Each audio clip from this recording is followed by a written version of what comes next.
ಆತ್ಮೀಯ H16 news ಅರ್ಥಾತ್ ಸೀತಾರಾಮಗೆ ಸ್ವಾಗತ. ನಾನು ನಿಮ್ಮವ್ವ MI ಅಥವಾ ಮಲ್ಲಪ್ಪ ಜೊತೆರಾಗ್ತೇನೆ.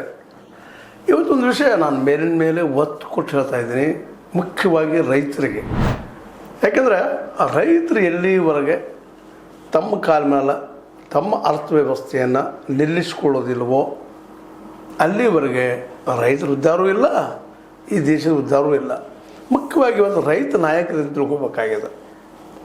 ಕಬ್ಬು ಬೆಳೆಗಾರರಾಗಿರ್ಬೋದು, ಮತ್ತೊಬ್ಬರಾಗಿರ್ಬೋದು, ಕಬ್ಬಿನಿಂದ ನಮ್ಮ ರೈತರು ಉದ್ಧಾರ ಆಗ್ತದೆ ಅನ್ನುವಂಥದ್ದು ನಮ್ಮ ತಲೆಯಲ್ಲಿದ್ದರೆ ಅದನ್ನು ತೆಗೆದು ಹಾಕೋದು ಭಾಳ ಯೋಗ್ಯ.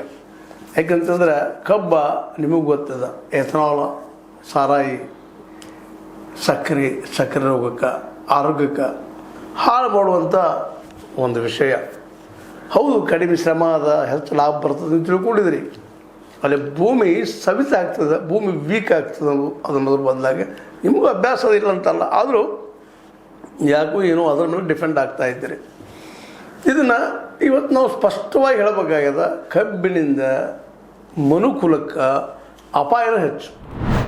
ಈಗ ನೋಡ್ರಿ, ಎಥನಾಲ್ದಿಂದ ಆ ಮಧ್ಯಮ ವರ್ಗದ ಗಾಡಿಗಳು, ಹೈಯರ್ ವರ್ಗದ ಗಾಡಿಗಳು ಕೆಡ್ತಾ ಇದ್ದಾವೆ ಅಂತ ರಿಪೋರ್ಟ್ಸ್ ಬರ್ತಾ ಇದ್ದಾವೆ.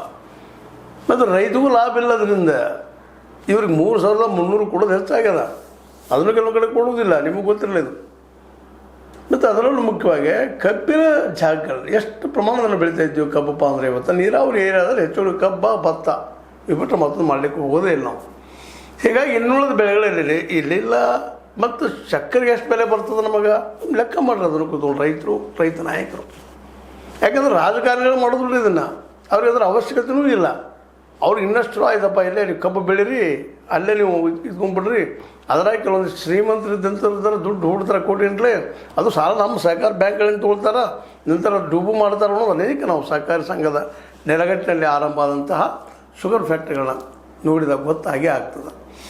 ಆನಂತರ ಅದನ್ನೇನು ಮಾಡ್ತಾರಪ್ಪ ಅಂದರೆ ನಿಮ್ಗೆ ಗೊತ್ತದೆ, ಈ ರಾಜಕಾರಣಿಗಳು ಸಹಕಾರ ರಂಗಗಳಲ್ಲಿ ಬೆಳೆದಂಥ ಕಾರ್ಖಾನೆಗಳನ್ನು ನಿಧಾನಕ್ಕೆ ಸರಿಸಾಕಿ ತಮ್ಮ ಕೈಯಲ್ಲಿ ತೊಗೊಂಡು ತಮ್ಮ ರಾಜಕೀಯಕ್ಕೆ ಉಪಯೋಗ ಮಾಡೋದು ಮಾತ್ರ ಉಪಯೋಗ ಮಾಡ್ತಾರೆ. ರೈತರಿಗೆ ಲಾಭ ಇಲ್ಲ. ಇದು ಇವತ್ತು ನಾನು ಅತ್ಯಂತ ಸ್ಪಷ್ಟವಾಗಿ ರೈತರಿಗೆ ಹೇಳಿ ಇಚ್ಛಪಡ್ತೀನಿ. ಯಾಕಂದ್ರೆ ನಮ್ಮನ್ನು ನಾವು ಉದ್ಧಾರ ಮಾಡ್ಬೇಕು, ಇನ್ನೊಬ್ಬರು ನಮ್ಮನ್ನು ಯಾರೂ ಉದ್ಧಾರ ಮಾಡಿದ್ರೆ ಮೇಲೆ ಕೆಲ್ಸೋದಿಲ್ಲ. ಕಬ್ಬು ಎಷ್ಟು ದಿನ ಬೆಳಿತೀರಿ ನೀವು, ಅಷ್ಟು ದಿನ ಇನ್ನೊಬ್ಬರ ಮೇಲೆ ಡಿಪೆಂಡ್ ಆಗುವಂಥದ್ದು. ಯಾಕಪ್ಪ ಅಂತಂದ್ರೆ ಕಬ್ಬ ಶುಗರ್ ಫ್ಯಾಕ್ಟ್ರಿ ಹೋಗುವಂಥದ್ದು, ಶುಗರ್ ಫ್ಯಾಕ್ಟ್ರಿ ಮಾಲೀಕರು ಉದ್ಧಾರ ಆಗ್ತವೆ, ರೈತ ಇಲ್ಲ. ಊಟ ಮಾಡಿದ್ದಕ್ಕೆ, ದೋತ್ರ ತಗೊಂಡಿದ್ದಕ್ಕೆ, ಹೆಲ್ತಿಗೆ ಸೀರಿ, ಒಂದಿಷ್ಟು ಮಕ್ಕಳಿಗೆ ಶಿಕ್ಷಣ, ಇದು ಬಿಟ್ಟರೆ ಮತ್ತೊಂದು ಮಾಡ್ಲಿಕ್ಕೆ ಸಾಧ್ಯ